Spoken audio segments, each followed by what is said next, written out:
live from our Google headquarters in Mountain View, California. So I'm really excited to be here today with Nicholas Sparks, who's one of today's most successful and really beloved authors. So Nick has written 16 novels, 7 of which have become movies. They include things like The Notebook, A Walk to Remember, and Dear John. They've been translated into 45 languages, and this is pretty crazy. They've sold tens of millions of copies, so a lot of people have read Nick's work. He lives in North Carolina with his wife and family, and if you know his work well, you know that's also where a lot of the books and movies are set. So we're here today mostly to talk about The Lucky One, which is being made into a movie starring Zac Efron and Taylor Schilling, and it's coming out next week, so we're really excited. It's a pretty incredible story. So soldier finds a picture of a woman on a battlefield, and the picture brings him good luck, so he sets out when he gets back from war to go find this woman. He walks across the country and actually discovers her in North Carolina. They fall in love, and then you get all the drama and betrayal and intrigue that ensues. It's all the good, juicy, and heart-wrenching and tear-inducing stuff that we've really come to expect from this master storyteller. So I don't want to give too much away. Definitely go online, watch the trailer, and you'll want to run out and see the movie right away. So just to start, so welcome, Nick. Thanks for being with us today. Hey, thanks. It's fun, having fun. So I also wanted to introduce myself quickly. My name is Toby Stein. I'm a community manager here with the Google Plus team in Mountain View, California. So I'm really excited to moderate because I know like The Notebook and all of Nick's other movies are sort of cultural touchstones for us. And as you've noticed, not only do we have Nick here, but we've invited I think 6 Google Plus users to be in this Hangout with us and ask Nick some questions live. So they posted on Nick's Google Plus page, which you should all check out after this Hangout, and they asked a question. So we've now invited them into this Hangout to ask this question live. So I know they're really excited. I don't want to take too much time, but I did want to get this sort of started with sort of a warm-up question or two, so we can get a chance to get ready to go here. So my first question comes from Charm, who's a Google Play user. So she posted this question on the Google Play page on Google+. That's sort of a 2-part question. So Nick, the first question is, how do you come up with such great stories? So what's your inspiration? And the second one is, do you have a special connection to the military? Because 3 movies, Notebook, Dear John, and now The Lucky One all have lead male characters who are in the military. Inspiration is it's an interesting thing. It's much less of something magical happening and an entire idea for a novel suddenly striking with sudden clarity. It's more that it's more akin to you get a small idea and then you kind of build onto that idea and you build onto it almost in a logical progression of you ask yourself what if or why. You say, gosh, he finds this photograph, he wants to find this person, for instance. Why? What happened to him? And then you just kind of bounce ideas around, and you do that about the character, and you do that about the plot and the overall plot and the smaller plot elements. And finally, at the end, you have 1,000 ideas swimming around in there, and there's some combination that strikes you as exactly right. And you might call that also an inspirational moment. You say, aha, this is it. Now I know I'm ready to tell this story. So sometimes it can be a very short period of time. It might take a week to come up with till I'm ready to start writing. Other times, with the novel I'm working on now, it took almost 5 months to think of the story, and you just have to piece bits and pieces together. And where that comes from, I don't know. I read a lot. You keep your eyes open. You know people. It's kind of this magical creative process. As for the second question, do I have a special kinship with the military? Most of my family was in the military, of course, and I live in New Bern, North Carolina, and we're literally surrounded by the military. A lot of active duty personnel in North Carolina, whether it's Fort Bragg or Camp Lejeune or Seymour Johnson Air Force Base or Cherry Point. I mean, they're literally within an hour of the house where I live. So the military is very much part and parcel with life there. So if you're going to write a story about people in their 20s, certainly the military is one option for a job. And then you add in the fact that, like I said, most of my family's military. I guess I have certain biases toward, I like the military, and the people that I meet in my town who are in the military, I find them for the most part honorable and full of integrity and good people. So I bring that into the stories that I write. Cool. Well, thank you. That's It's a great answer. So when The Lucky One comes out, it'll be the 7th book of yours that's been made into a movie. So Yeah. what do you think it is about your style of writing or your style of storytelling that really lends itself to movie making? I mean, do you write with movies in mind? All right, that's 2 questions. So why? Yeah, that's 2 questions. Why does Hollywood make them? Because they're successful, right? You have this long track record. So basically, they're not doing it because I'm a nice guy or anything. They want to make a movie that they're in business to be successful. So you have partly that's what drives the studios. The producers like them. They tend to like them because they're the kind of stories that they want to tell that they don't always get to tell. And I think the actors like them because they really get to move through the entire range of human emotion. They can really prove that they can perform in a movie in which that largely hinges on their own ability as an actor. It's almost like Broadway. So you have all of these elements that come together, and so they tend to get bought, and then they get made. And so for your second, why do I think of the movie? Yes, to a certain extent, because I do know that they're going to maybe get picked up into film, but all that does is it makes the conception of the story harder because you want to be original now, not only for as a novel, you want to be original as a film as well. So if you're thinking about images, you want to make sure that you haven't seen them in film before. So again, it just makes the story more different. Great. So we have a late arrival. Welcome, Kathleen. Hi, thank you. Nick was just answering a question about sort of making his books into movies, and now it is time for the 7 of you to ask me a question. So we're going to start with Aaliyah on the end. So if all of you just introduce yourselves, maybe say what your favorite book or movie is of Nick's, and anything else you want to share with us, and then go ahead and ask your question. Hi, I'm Aaliyah. I'm from Lebanon, Missouri. And I actually am tied between The Notebook and A Walk to Remember for my favorites. Those movies just really kind of evoke something in me, those two. So I can't really choose one. My question for you is kind of a 2-part question. First, how do you go about building your characters as far as creating within those characters the emotions that you desire for the reader to feel? But then also, when you finish writing your character or your novel, do you experience some kind of sadness for not having them in your life anymore from your writing? Well, when you first build a character, it's largely the character, you start with like the age, but then after that, what you're trying to do is for me at least, I think of the story overall first, and then I say to myself, what would be the best kind of character to make this story come to life? And so do I need a quieter character? Do I need a passionate character? Do I want to add someone who's struggling as a single parent? Do I want to have someone who's burdened by the past? And so start with the story and you figure out what kind of character brings that person to life. So you start with that and you piece together the character in that format. Then you had the emotion, and that's an entirely different question, because once you have the story, in my mind I think at least on a subconscious level, where you're trying to go, and you move the emotion like a song, so to speak. You want to play it just right. You want to move them through all of these different emotions at just the right intensity.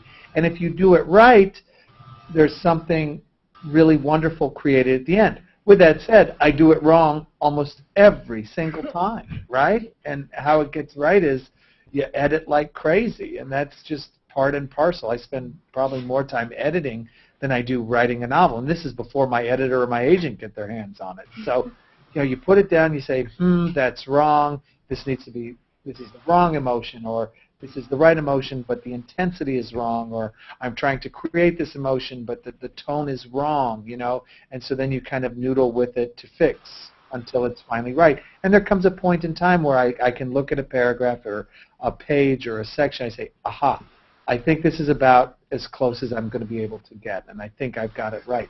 And then you move on. So then your final question is, At the end of a book, do I miss these characters? No. No, I'm done. Look, I finish a book. The last thing I want to do is look at that book again for a while, right? I mean, writing a novel is hard for me. I find it incredibly challenging. And so there's an enormous sense of satisfaction that it's finally complete. And I'm like, this is great. It's done. Go away. And give me a little bit of time and I'll look at it again. I expect that. That's great. Thank you. You're welcome. So Ashley, you're up. I'm Ashley Deal. I'm from Moultrie, Georgia. I am a new Navy wife. My husband is currently stationed in South Carolina. And my question is, when you get writer's block, how do you overcome it? I get writer's block every day. Every single day. And most days it doesn't take long to get over. So how do you get over it? For me, writer's block is essentially you don't know what to do. So you stop writing. And so how do you get over it? Maybe you step away for a few minutes. You go for a drive. You go for a walk. You go talk to the wife. You step away, basically. That's one option. Sometimes you try to work through it. Sometimes you throw something down and see if it's anywhere close, and then maybe there's a germ in there that you can then build off of to fix it. Other times, though, when I'm stuck for a day or 2 days or 3 days, I realize that something in my subconscious is stopping me from going further. And so for me, it's sometimes writer's block is a subconscious stop. It's telling me, don't take the novel in this direction because it's going to be a problem down the road. And I don't even necessarily know what that problem will be. I just know that there's going to be a problem. So to get over it, what I'll do is I'll backtrack in the novel until the point where writing became difficult. Because usually writing's going well, then it slows down, so, and then you stop. So I'll go to where it first started slowing down and say, what did I do there? Maybe I ended the chapter there, or I started something new, or I started a new thought, a new thread of some sort. And I'll say, okay, let's get rid of that and see what happens. And so far, every time, one of those two solutions has got me through writer's block, either stepping away for a few minutes or taking the novel in a new direction from the spot where it had stopped working. Cool. By the way, my two favorites are The Notebook and Dear John. Dear John helped while hubby was off at basic training. Thanks. Great. Okay, Cassandra, your turn. My name is Cassandra Ogeen. I'm from Albuquerque, New Mexico. And first of all, I'd like to say what a privilege it is to be talking to you today. I'm so honored. I've been a fan for 18 years. Thank you. You are just an awesome writer. You've got me through really, really hard times. And I have been a fair weather fan for a long, long time. My question is, what type of writing ritual do you have? And how do you think it's evolved through the years? I know you have children and a wife, and I know you started in college, and I think you met your wife early on, but you just got your first book after college. I think maybe the first year or after college, and that's what I want to know. Okay, writing ritual. I wrote my first novel at 19 over the summer between my freshman and sophomore year. I wrote my second novel at 22 after I graduated, and I didn't know what I was going to do with my life. I wrote The Notebook when I was 28 after a midlife crisis, so to speak. I had to chase a dream, and I said, okay, this dream will be writing. So as far as the writing ritual, I don't know how much it has changed over the years. Really what I sit down to do is I try to write 2,000 words. 2,000 words is a good number for me. It keeps me it's slow enough that I can maintain at least a rough semblance of quality, but it's fast enough that I don't lose the pacing of the novel. If I write slower than that, I lose the pacing. I can't see where I am. So 2,000 words is a good number for me. And I will usually write that I try to write while the children are in school because, this way it works best for the family that way. At 2,000 words, it takes me. At 2,000 words a day, it takes me about 65 to 70 days of writing, which would be 130,000 to 140,000 words, of which, with deletions and stuff, I have 100,000 words that I'm going to keep. So it's 65 to 70 days out of 150, 160 days, 170 days. It's something along those lines. Now, on the other days, I'm either editing, or I'm here at Google hanging out, or I'm doing something with the kids, or I'm promoting a film, or I'm producing a film, or I'm just trying to think of what I'm going to do next. So the typical length then at that pace is 5 months or so to complete a novel. It's been something that has worked for me. I'm very comfortable with that, and I think it's a good idea to get in some sort of habit that fits with your schedule, whether it's I can write for 2 hours a day, or I can write 2 pages a day, or I can write 1,000 words a day. Whatever it is, it's good to get in some sort of schedule, even if it's 3 or 4 times a week, because the only way a novel ever gets written is to actually sit down and write the darn thing. Right. By the way, my favorite book is A Walk to Remember. I am Landon, just so you know. You'd think I'd say I'm Jamie, but I'm not Jamie. I'm Landon. And I liked The Notebook. It was my favorite movie. Thank you. Thanks for talking. Hillary, go for it. Hi, I'm Hillary. I'm from Los Angeles, California. And I have to say that my favorite probably would have to be Dear John, because I have a boy in the military, and I've seen him, maybe twice face-to-face the past 2 years. And so that really kind of hit home with me. And so my question is, I know that your novels probably end up feeling like your baby, and you spend so much time on them and you work so hard on them.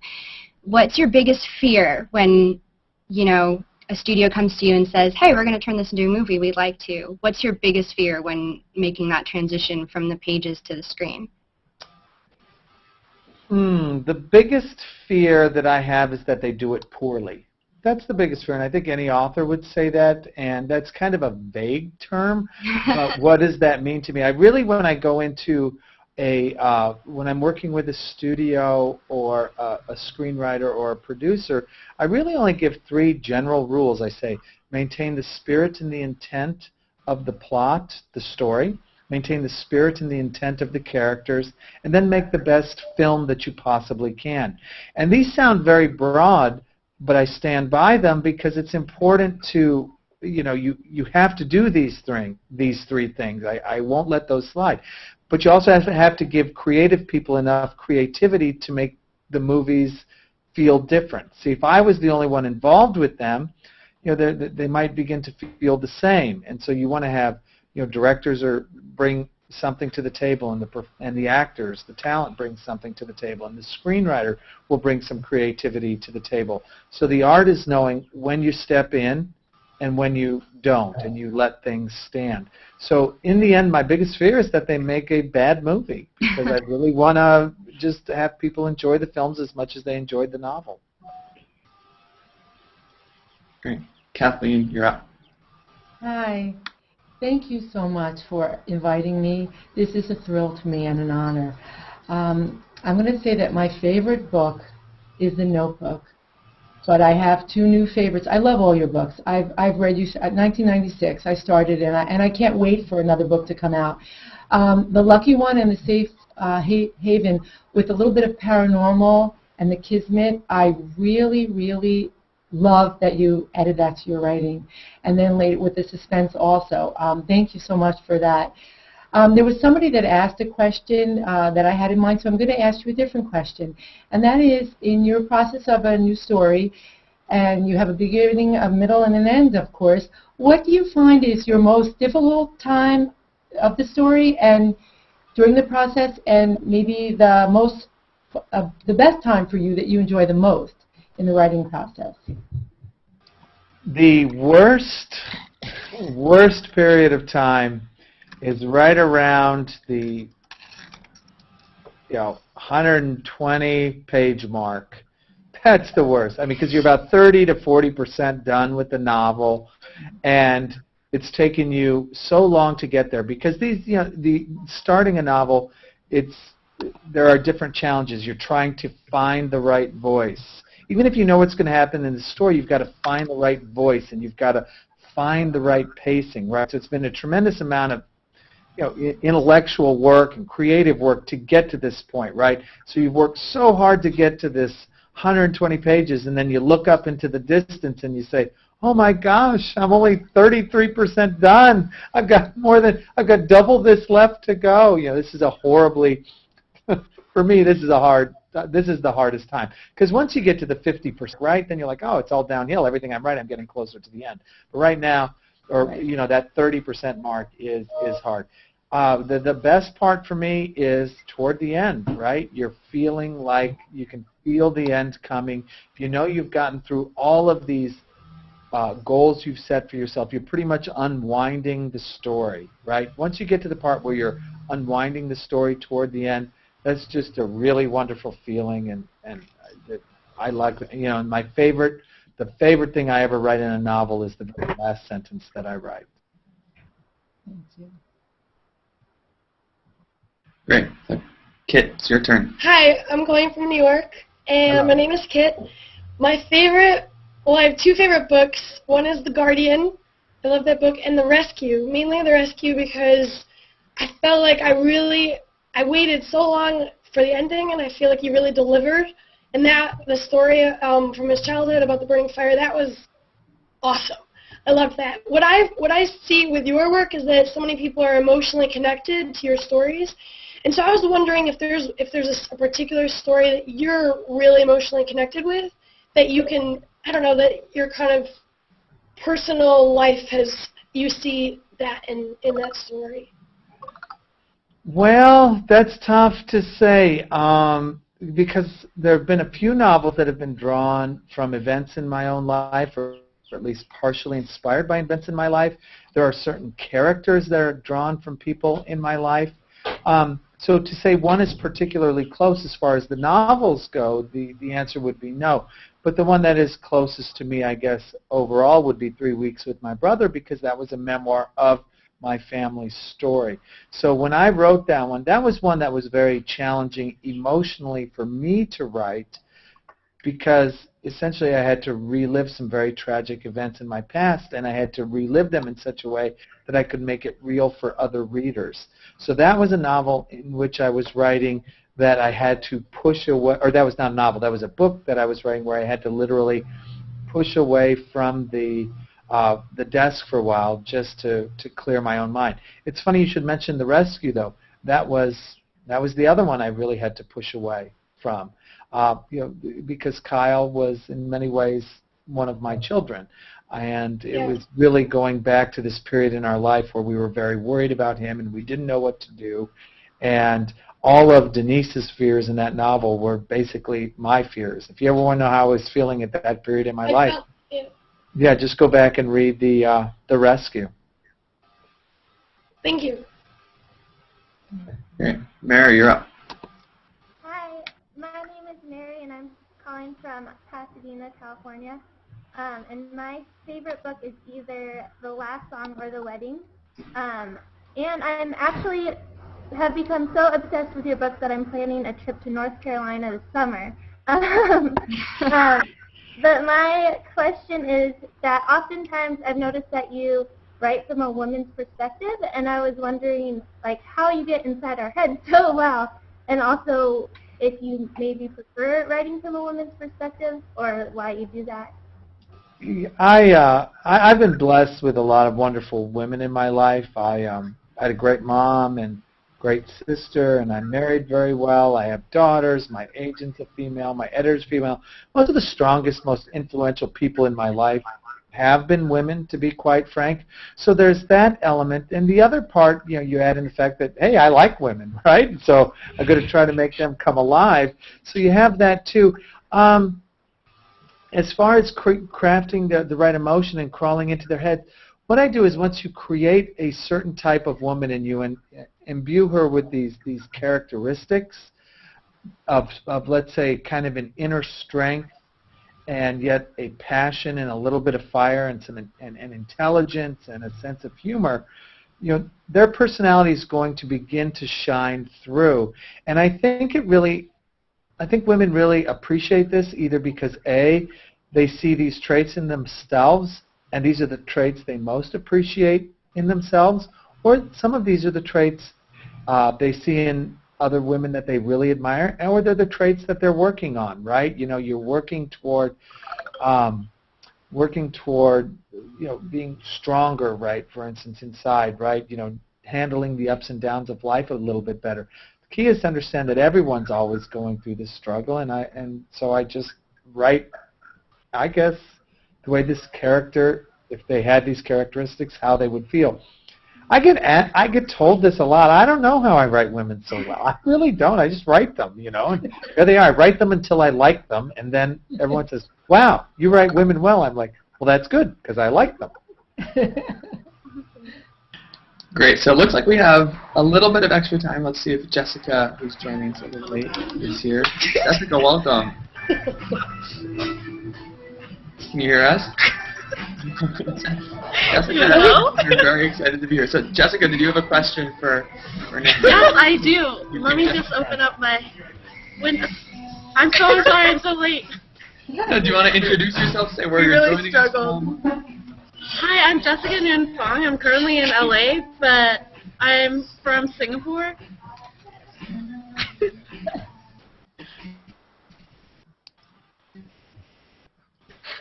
Hello? Cool. So whenever you're ready with a question. Is it working? I don't Yep, know. it's working. It's working. hear Ask me? the question. Yeah. Can you hear me? Yeah, Okay. what's your question? So my question is, I'm just going to read it off. Sorry, your books have made such a huge impact on many people's lives and clearly are very popular in media, and you're constantly producing new novels, and producers are buying the rights to turn them into successes. And I was just wondering, because your work is so prevalent in the media world, how do you feel that do you feel like you are shaping the way people view love? Does that make sense? Sure. Yeah, I've been asked that question before. No, I don't. I think I more or less just reflect just genuine human emotion. I think that when you fall in love, you fall in love. And although everyone's experience is unique, everyone's experience is also the same, in that the feelings are very intense. There's a deep care. There's a lot of reasons to fall in love, and so I just try to put those down on paper the correct way. And I think that one of if there's any secret to what I write, it's that there are no secrets, right? If you're angry, if you fall in love, or if you're sad, it feels the same, in 1946 as it feels today. It feels the same if you're a man as if you're a woman. I guess that's the magic of answering that. So no, I don't think I'm shaping it, but I do think, ideally I'm accurately reflecting it. Okay. So you don't think these extreme circumstances are merely fantasy? I don't know. I mean, if you look at The Notebook, there was nothing extreme in there. They met one summer, and That's true. And then she comes back years later and realizes that this was the guy she wanted to love. Or, Walk, remember, there are a couple of people in high school, right? They have to be in a school play together. I don't know that anything has really been extraordinarily impossible to imagine. And that's one of the things that I do try to craft into my novels, is this utter sense of believability that it could happen to you, or it could happen to someone that you know. So that's why I think they tend to resonate. Right. Now, of course, with that said, I'm not saying that every girl in the world will marry someone who looks like Ryan Gosling. Ryan Gosling. There are some nice looking actors. Hey, I came pretty close. And how do you think? Are you happy with your portrayals of your books into these blockbusters? Yes. Yeah. Yes. Look, I've been. I am too. But I love the films, and I'm just happy that other people have enjoyed them as well. In the end, I wrote a story because I wanted people to enjoy the story, and I'm thrilled that so many people enjoy the novels that I write. but I understand that not everyone's a reader, and I'm just glad that people who aren't readers get to experience the story as well. That's why I read it, right? And if I didn't read it, why would I have written it at all? Cool. Great. So it looks like we actually have. Thank you very much. It looks like we have a little extra time here, which is an awesome opportunity for some of you to ask second questions. I know I gave you a little. I teased you a little in the beginning by saying you may or may not have time. So hopefully you have some saved up. But while you guys are thinking of maybe your second question you want to ask, I wanted to ask, Nick, you mentioned earlier that you read a lot. I read somewhere, over 100 books a year. So wondering sort of who your favorite authors are, what styles you like to read, anything like that. I read a lot. I read about 40% of what I read is nonfiction. It's history and economics and biographies. 60% is novels, and it runs the gamut. It's commercial fiction. I worked through a lot of the classics or modern classics already. I'll read some foreign fiction. I'll read what's generally regarded as literary fiction, and I'll enjoy it as long as it's good. Anything. So I don't necessarily have an absolute favorite. There's certainly a lot of authors that I think have just done an extraordinary job over the years, and I certainly enjoy their work. I think Stephen King did a terrific job. So Jessica, can I ask you to mute your microphone while we're doing yeah, the second sorry. round? No worries. So whoever has another question, now's your chance. I do. Okay, great. Go for it. When are you ever going to come to Albuquerque so I can come and see you live? Yeah. I've waited 18 years.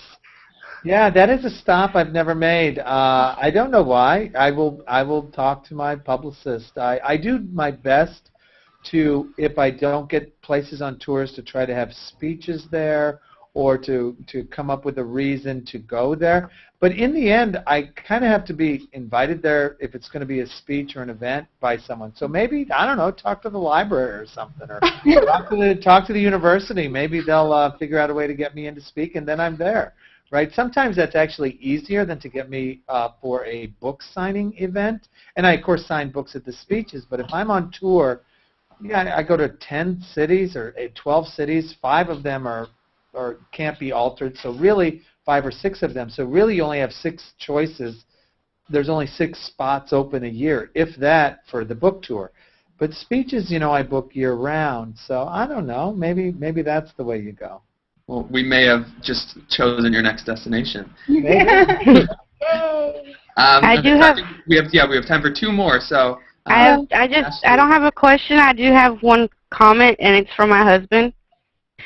He actually told me to tell you thank you. We actually have lived our lives pretty much like The Notebook and like Dear John. And he just wanted to say thank you for keeping me sane and not driving him crazy, because boot camp was complete and utter hell. We were apart for 2 months, never really apart. Now we're apart again, and he's coming home tonight. So he just wanted to really seriously tell you thank you. He got me more books that I didn't have from you. Now I can't remember. I think it was Safe Haven was the last one he got me. And it really helps. He says when I'm reading you and and reading your books, he says it really helps keep his sanity, and he just wanted to say thank you so much for that. Well, you're very welcome, and I'm honored. Just thank you for enjoying them. It's good, and I'm glad he's coming home. That should be a nice. That should be fun tonight, right? Yes, as soon as he gets here. Then we're gonna go see my grandparents up in North Georgia, so I can't wait. Really? Your husband's coming home, and you're going to take him to see your grandparents? Yeah, they want to see him. My grandfather is Air Force. So Look, let's just say that would not happen in my novel. It might be. Put it this way: I went to South Carolina last weekend with his mother, and he's like, "I wish she didn't come because I want to show you a bunch of South Carolina stuff." Because he's stationed in Beaufort and Parris Island, so he's a corpsman. He works with the Marines. He can't stand it, but he chose this to take care of me. That's what he always tells me. So That's great. when Noah and Allie have their little fight and they're yelling at each other and calling each other like a pain in the ass, yeah, that'd be us. It looked like Kathleen. It looked like you jumped at the second Thank question. you. I wanted to make a quick comment and then I wanted to ask a quick question. I wanted to tell you that I enjoy your books so much that I take my time when I read them because I feel sad when I end it because I know I have to wait for another one and I'm upset. I see people shaking their heads, they understand it, but I still, it's just so I make it like a nice fine meal or a wine. I just take my time with it because then I'm going to miss it. But also, I wanted to make a comment. Thank you so much for sharing your story about your publication when you got the call from your agent for the notebook. I've read that over and over again, and it inspires me. It's inspirational. I wanted to ask you, did you have a feeling about the notebook that it would be anything that it is today, that it might just be the book that you get that call on? Did you have a feeling towards that? Did you have any idea of how wonderful it was? Yeah, but I don't think that that's unusual for anyone who writes their first novel, right? They all think it's good. Otherwise, why would they try to get it published? I think I thought it was good. I thought it had some magical elements, but I'm not the one who's going to make that decision in the end. You know, you're going to have an agent decide whether or not to select it, and then a publisher decide whether or not to publish it, and then you're going to have the readers decide whether or not they like reading it, and people like to see it in the film. Those are things that are so far beyond your control. Mm-hmm. So I think that I thought it was good, and after that, you just hope and pray that other people feel the same way. Right. Thank you. Sure. Great. Well, this has been a really awesome little hangout here. We're really grateful for all of you for joining us and for Nick for taking the time to answer your questions. I know I'm not alone when I say I can't wait for The Lucky One to come out.